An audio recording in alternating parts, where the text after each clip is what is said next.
بسم اللہ الرحمن الرحیم۔ امید کرتے ہیں جی آپ تمام لوگ خیریت سے ہوں گے۔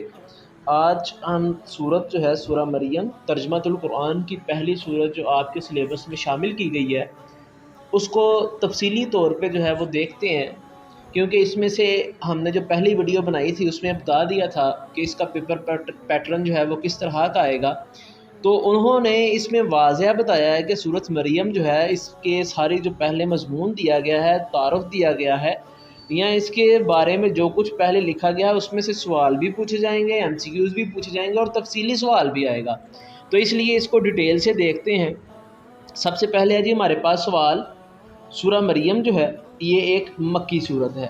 پہلا ایم سی کیوز آ گیا جی، سورہ مریم جو ہے وہ کون سی صورت ہے؟ مکی۔ مکی صورت کس کو کہتے ہیں؟ اب اس کو سمجھ لیتے ہیں۔ مکی صورت وہ صورتیں جو آپ صلی اللہ علیہ وآلہ وسلم کی ہجرت مدینہ سے پہلے نازل ہوئیں ان صورتوں کو مکی صورتیں کہتے ہیں، اور وہ صورتیں جو آپ صلی اللہ علیہ وآلہ وسلم کی ہجرت کے بعد، جب آپ ہجرت کر کے مدینہ چلے گئے اس کے بعد جو صورتیں نازل ہوئیں ان کو مدنی صورتیں کہتے ہیں، کہ جب آپ کی رہائش جو تھی وہ ہجرت کے بعد مدینہ میں تھی اس وقت جو صورتیں نازل ہوئیں ان کو ہم مدنی صورتیں کہتے ہیں۔ اب چاہے آپ صلی اللہ علیہ وسلم مدینہ میں ہوں ہجرت کے بعد یا کہیں بھی اور سفر یا حضر کے اندر ہوں تو ان صورتوں کا ہم مدنی کہیں گے، اور جو آپ کی ہجرت سے پہلے کی صورتیں ہیں وہ چاہے آپ صلی اللہ علیہ وسلم کہیں بھی ہوں جہاں بھی نازل ہوئی ہوں ان کو مکی صورتیں ہی کہا جائے گا۔ آگے جی ایم سی کیوز دوسرا آ گیا ہمارے پاس، اس میں 98 آیات ہیں۔ سورہ مریم میں کتنی آیات ہے؟ 98۔ آپ پہلے جو پیپر تھا اس کو جانتے ہوں گے کہ اس میں یہ سوال پوچھا جاتا تھا کہ سورۃ انفال کی کتنی آیات ہیں، کتنے رکوع ہیں، اسی طرح اس کا بھی جو ہے وہ سوال یہ انہوں نے اگر اوپر دیا ہوا ہے تو ظاہری بات ہے وہ پوچھ سکتے ہیں کہ یہ ایک مکی صورت ہے اور اس کی آیات 98 ہے۔ آگے جی اس کا تعارف، سورہ مریم میں حضرت مریم کا تفصیلی تذکرہ ہے، اسی لیے اس کا نام سورۃ مریم رکھا گیا ہے۔ سورۃ مریم کا نام سورۃ مریم جو ہے وہ کیوں رکھا گیا ہے؟ تو اس کا جواب ہے جی کہ حضرت مریم جو ہیں ان کا اسی سورت کے اندر تفصیلی تذکرہ ہے، جن کے بارے میں کرسچن کے جو عقائد تھے وہ بیان کیے گئے ہیں، اور جو اللہ اسلام کے عقائد ہیں ان کا جو ہے وہ سارا کا سارا جائزہ بتایا گیا ہے یا اس کو بیان کیا گیا ہے کہ اللہ جو ہے اس نے حضرت مریم کا یہ سارا تذکرہ بیان کیا ہے، اس لیے سورت کا نام سورۃ مریم رکھا گیا۔ سورۃ مریم اس زمانے میں نازل ہوئی جب مشرکین مکہ مسلمانوں پر ظلم کر رہے تھے، کہ مشرکین مکہ جو تھے انہوں نے اس وقت جو مسلمان تھے، صحابہ تھے، ان کے اوپر ظلم شروع کر دیے تھے، اس وقت یہ نازل ہوئی۔ اس موقع پر حضرت محمد رسول اللہ خاتم النبیین صلی اللہ علیہ وسلم نے صحابہ کرام رضی اللہ تعالی عنہم کو حبشہ کی طرف ہجرت کرنے کا حکم فرمایا۔ کب آپ صلی اللہ علیہ وسلم نے ہجرت حبشہ کا حکم دیا؟ جب کفار جو تھے جس زمانے میں مسلمانوں پہ بہت زیادہ ظلم کر رہے تھے مشرکین مکہ، اس وقت آپ نے ان کو حکم دیا۔ ہجرت حبشہ اب ہمارے پاس آ گئی تھی۔ حبشہ براعظم افریقہ کا ایک ملک ہے۔ حبشہ کس براعظم میں واقع ہے؟ براعظم افریقہ میں۔ جب حضرت محمد رسول اللہ خاتم النبیین صلی اللہ علیہ وسلم نے نبوت کا اعلان فرمایا تو وہاں ایک عیسائی حکمران تھا۔ براعظم افریقہ کا جو ملک تھا حبشہ، وہاں کون حکمران تھا؟ ایک عیسائی، جس کا لقب نجاشی تھا۔ حبشہ کے بادشاہ کا کیا لقب ہے؟ نجاشی۔ نجاشی بہت رحم دل عادل بادشاہ تھا، وہ کسی پر ظلم نہیں کرتا تھا۔ نجاشی کا اصل نام اسہمہ ہے۔ یہ بھی ایم سی کیوز آ گیا ہمارے پاس کہ نجاشی کا اصل نام کیا تھا۔ اب اس پہ ہم جو ہے اس پیرے کے اوپر جو ہے وہ ہم سوال لکھ سکتے ہیں کہ نجاشی کس طرح کا، نجاشی کون تھا اور وہ کس طرح کا جو ہے وہ حکمران تھا۔ آگے جی مکہ مکرمہ میں صحابہ کرام رضی اللہ تعالی عنہم پر قریش کے ظلم حد سے گزر گیا تھا۔ اس موقع پر رسول اللہ حضرت محمد رسول اللہ خاتم النبیین صلی اللہ علیہ وآلہ وسلم نے محسوس کیا کہ ایسے سخت حالات میں مسلمانوں کے لیے زندگی بسر کرنا مشکل ہوتا جا رہا ہے۔ آپ خاتم النبیین صلی اللہ علیہ وآلہ وسلم نے اللہ تعالیٰ کے حکم سے مسلمانوں کو حبشہ کی طرف ہجرت کرنے کی اجازت دی۔ اب یہاں پہ سوال اس پیرے کے اوپر ہے کہ آپ صلی اللہ علیہ وآلہ وسلم نے مسلمانوں کو کب ہجرت کا حکم دیا، یا اس پر جو ہے وہ آپ سوال لکھ سکتے ہیں کہ آپ صلی اللہ علیہ وسلم نے مسلمانوں کو کیوں جو ہے وہ ہجرت حبشہ کا حکم دیا۔ حضرت محمد رسول اللہ خاتم النبیین صلی اللہ علیہ وسلم کی اجازت سے 11 مردوں اور 4 خواتین نے حبشہ کی طرف ہجرت کی۔ اسے ہم کہتے ہیں ہجرت حبشہ اول یا اولا۔ اس میں کتنے مرد اور کتنے خواتین شامل تھی؟ 11 مرد اور 4 خواتین جو تھی اس میں شامل تھی۔ آپ صلی اللہ علیہ وسلم نے جب پہلی ہجرت جو ہے کروائی حبشہ کی طرف، اس میں کتنے لوگ تھے؟ کل 15 لوگ تھے، جس میں 11 مرد اور 4 خواتین شامل تھیں۔ ہجرت کرنے والوں میں حضرت عثمان غنی رضی اللہ تعالی عنہ اور آپ کی زوجہ حضرت محترمہ حضرت رقیہ رضی اللہ تعالی عنہ بھی تھیں۔ ہجرت حبشہ جو پہلی ہوئی اس میں کون کون سی شخصیتوں کا آپ کی کتاب میں انہوں نے ذکر کیا جی؟ حضرت عثمان رضی اللہ تعالیٰ عنہ اور حضرت رقیہ رضی اللہ تعالیٰ عنہ۔ یہ حبشہ کی طرف پہلی ہجرت تھی۔ پہلی ہجرت میں کون کون سے لوگ شامل تھے اور یہ کب ہوئی؟ یہ نبوت کے 5ویں سال ہوئی تھی۔ پہلی ہجرت حبشہ کے بارے میں آپ کیا جانتے ہیں؟ تو یہ سوال جو ہے وہ یہاں سے لے کے یہاں تک جو ہے وہ پوچھا جا سکتا ہے، اور اس میں MCQs بھی ہیں کہ مرد عورت کتنی تھی۔ حضرت عثمان اس میں شامل تھے، آپ کی بیوی حضرت رقیہ جو ہیں اس میں شامل تھیں۔ مسلمان امن کی تلاش میں حبشہ پہنچے، لیکن مکہ مکرمہ کے کافروں سے یہ بات برداشت نہ ہوئی۔ وہ چاہتے تھے کہ حضرت کے مسلمان کہیں بھی چین اور سکون سے نہ رہیں۔ انہوں نے تحفے دے کر اپنے کچھ لوگوں کو نجاشی کے پاس بھیجا۔ ان لوگوں نے وہاں قیمتی تحفے پیش کیے اور نجاشی سے کہا، ہمارے علاقے سے چند ناسمجھ لوگ بھاگ کر یہاں آ گئے ہیں۔ انہوں نے اپنے باپ دادا کا دین چھوڑ کر نیا دین اختیار کر لیا ہے۔ وہ آپ کے دین کے بھی خلاف ہیں، آپ ان کو ہمارے حوالے کر دیں۔ یہاں پہ ہم سوال لکھیں گے کہ مشرکین مکہ نجاشی کے دربار میں کیا چیزیں لے کے پیش ہوئے اور انہوں نے کیا مطالبہ رکھا۔ اگر یہ بات سن کر نجاشی نے مسلمانوں کو دربار میں بلایا، ان سے کچھ سوالات کیے۔ نجاشی کے سوالوں کے جواب میں حضرت جعفر بن ابی طالب رضی اللہ تعالی عنہ نے نجاشی کے دربار میں بڑی پر اثر تقریر کی۔ اب یہاں پہ ہم سوال لکھ سکتے ہیں کہ حضرت جعفر رضی اللہ تعالی عنہ نے نجاشی کے دربار میں کیا تقریر کی، یا اس سے پیچھے ہم سوال لکھیں گے کہ کفار کی بات سن کے نجاشی نے کیا مسلمانوں کے ساتھ کیا۔ تو آپ رضی اللہ تعالی عنہ نے فرمایا، اے بادشاہ، ہم جاہل لوگ تھے، بتوں کی پوجا کرتے تھے، مردار کھاتے تھے، گناہوں کے عادی تھے اور پڑوسیوں کا حق مارتے تھے۔ جو طاقتور ہوتا وہ کمزور پر ظلم ڈالتا تھا۔ ہم ایسی حالت میں تھے جب اللہ تعالیٰ نے ہم پر کرم فرمایا، ہم میں اپنا رسول بھیجا، انہوں نے ہمیں اللہ تعالیٰ کی طرف بلایا، بت پرستی سے منع کیا اور فرمایا ہم سچ بولیں، خون خرابے سے باز آ جائیں، یتیم کا مال نہ کھائیں، پڑوسیوں کا خیال رکھیں، نماز پڑھیں، روزے رکھیں، زکوٰۃ دیں، ہم ان پر ایمان لائے، شرک، بت پرستی اور تمام برے اعمال چھوڑ دیے۔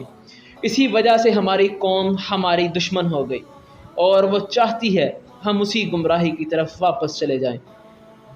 ہم ان کے بہت زیادہ تنگ کرنے پر آپ کے ملک میں آ گئے ہیں۔ اے بادشاہ، ہمیں امید ہے کہ ہم یہاں ظلم سے محفوظ رہیں گے۔ نجاشی نے حضرت جعفر تیار سے کہا۔ نجاشی نے یہاں پہ سوال لکھیں گے، نجاشی نے حضرت جعفر کی تقریر سن کے کیا کہا؟ نجاشی نے حضرت جعفر رضی اللہ تعالیٰ عنہ سے کہا وہ اپنے نبی خاتم النبیین پر نازل ہونے والے کلام میں سے کچھ سنائے۔ حضرت جعفر نے سورہ مریم کی آیات تلاوت کی۔ نجاشی کے دربار میں حضرت جعفر نے کون سی سورت کی تلاوت کی؟ سورت مریم کی۔ MCQs ہے۔ نجاشی اور اس کے درباریوں پر بہت اثر ہوا اور وہ رونے لگے۔ سورت مریم کی تلاوت سن کے نجاشی کا کیا رد عمل تھا؟ یہ اس کا جواب ہے کہ اس کے اوپر بہت اثر ہوا، وہ رونے لگے۔ نجاشی نے کہا، یہ کلام اور انجیل ایک ہی چراغ کی روشنیاں ہیں۔ نجاشی نے مسلمانوں کو واپس کرنے سے انکار کر دیا۔ اس طرح مکہ والوں کا یہ وفد ناکام ہوا۔ اس وفد کی جو سربراہی کر رہے تھے وہ حضرت عمر بن العاص تھے، جو ابھی تک مسلمان نہیں ہوئے تھے، اور نجاشی جو تھا وہ حضرت عمر بن عاص کا جو ہے وہ بہت قریبی دوست تھا۔ اس لیے کفار مکہ نے حضرت عمر بن العاص جو تھے ان کو نجاشی کے پاس بھیجا، اور وہ مناظرے کے بھی بہت بڑے ماہر تھے، مگر یہاں سے وہ واپس ناکام لوٹے۔ مسلمان وہاں امن و سکون سے رہنے لگے۔ حبشہ کے لوگ مسلمانوں کی پاک زندگی سے بہت متاثر ہوئے۔ کئی لوگ ان کی دعوت سے مسلمان ہوئے۔ مسلمان ہونے والوں میں حبشہ کے بادشاہ نجاشی بھی تھے۔ آگے جی سورۃ مریم کا خلاصہ کیا ہے؟ سورۃ مریم میں کیا بیان کیا گیا ہے اس کو آپ سمرائز کریں جی، خلاصہ کیا ہے؟ تو سورۃ مریم کے اندر توحید، رسالت اور آخرت کا بیان ہے۔ آپ دیکھیں گے کہ اکثر جو مکی صورتیں ہیں ان کے اندر اللہ تعالیٰ نے مشرکین عرب اور دیگر جو مذاہب ہیں ان کا محاصرہ کیا ہے، اور ان کے اندر آنے والی جو خامیاں ہیں ان کو بیان کیا ہے، اور مسلمانوں کے عقائد بیان کیے ہیں، توحید کے متعلق، رسالت کے متعلق اور آخرت کے متعلق، اور اسی کے سوالات جو ہیں ان کے جواب دیے ہیں۔ اب اس کے مضامین کون سے ہیں؟ سورۃ مریم میں کون سے مضامین جو ہیں یعنی کہ مضمون جو ہیں جن کے اوپر بات ہوئی ہے؟ تو اس میں پہلی جو چیز ہے وہ ہے کہ سورۃ مریم میں اللہ تعالیٰ کی وحدانیت کا بیان ہے، یعنی اللہ تعالیٰ واحد ہے، اس کا کوئی بیٹا اور شریک نہیں۔ کیونکہ یہ سورت جو ہے یہ حضرت مریم سے ریلیٹڈ ہے اور عیسائیوں کے ساتھ اس کا تذکرہ جو ہے وہ ہوتا ہے، تو اس لیے اس سورت کے اندر اللہ تعالیٰ نے عیسائیوں کے جو اعتراض تھے کہ حضرت عیسیٰ جو ہیں وہ اللہ کے بیٹے ہیں یا اللہ کے شریک ہیں، جس طرح سے بھی انہوں نے شرک کیا، اللہ پاک نے اس کو مکمل طور پہ جو ہے وہ جڑ سے اکھاڑ پھینکا ہے۔ پھر 7 انبیاء کا تذکرہ ہے۔ سورت مریم میں کتنے انبیاء کا تذکرہ آیا ہے جی؟ 7 انبیاء کا تذکرہ آیا ہے، جس میں بتایا گیا ہے کہ کسی نبی کی معجزانہ پیدائش اس کو اللہ یا اللہ کا بیٹا نہیں بناتی۔ 7 انبیاء کا تذکرہ کیا اللہ نے، اور 7 بتایا ہے کہ کسی کی معجزانہ پیدائش جو ہے وہ اس کو اللہ کا بیٹا نہیں بناتی۔ اس صورت میں حضرت مریم کا تذکرہ ہے، اور پھر حضرت عیسیٰ کی معجزانہ تخلیق کا تفصیلی ذکر ہے کہ اللہ پاک نے کس طرح حضرت مریم علیہ السلام سے حضرت عیسیٰ علیہ السلام کو بن باپ کے پیدا کیا۔ آخری 3 رکوعوں میں قیامت کے احوال بیان ہوئے ہیں۔ کتنے رکوعوں میں؟ 3، کہ جو آخری 3 رکوع ہیں اس میں قیامت کا احوال بیان ہوا ہے، اس کا تذکرہ کیا اللہ تعالیٰ نے۔ اس دن اللہ تعالیٰ کے نیک بندوں کو مہمان بنا کر لایا جائے گا، اور مجرموں کو پیاسے جانوروں کی طرح ہانک کر دوزخ کی طرف لے جایا جائے گا۔ آگے ہے جی عملی نکات کہ علم کن میں ہے اور عمل کے نکات کون سے ہیں۔ سورہ مریم کا مطالعہ کرنے سے جو علمی و عملی نکات معلوم ہوتے ہیں ان میں کچھ یوں ہیں۔ پہلا ہے جی آیت نمبر 4 ہے، اللہ تعالیٰ کی رحمت اور قدرت سے کبھی مایوس نہیں ہونا چاہیے، ہر حال میں اس سے دعا مانگتے رہے۔ دوسرا ہے 35 اور 36 آیات کے اندر تمام انبیاء کرام نے اپنی قوموں کو ایک اللہ کی عبادت کرنے کی دعوت دی ہے، کہ تمام کے تمام انبیاء جتنے بھی جو ہیں وہ آپ صلی اللہ علیہ وسلم سے پہلے تک آئے، ان تمام کا پیغام ایک ہی تھا کہ اللہ صرف ایک ہے اور اسی کی عبادت کرنی ہے۔ ہمیں اپنی تمام حاجات کے لیے صرف اللہ تعالیٰ سے دعا کرنی چاہیے، کہ آپ کو کوئی بھی پریشانی، کوئی مصیبت ہو تو صرف اور صرف اللہ سے دعا کریں۔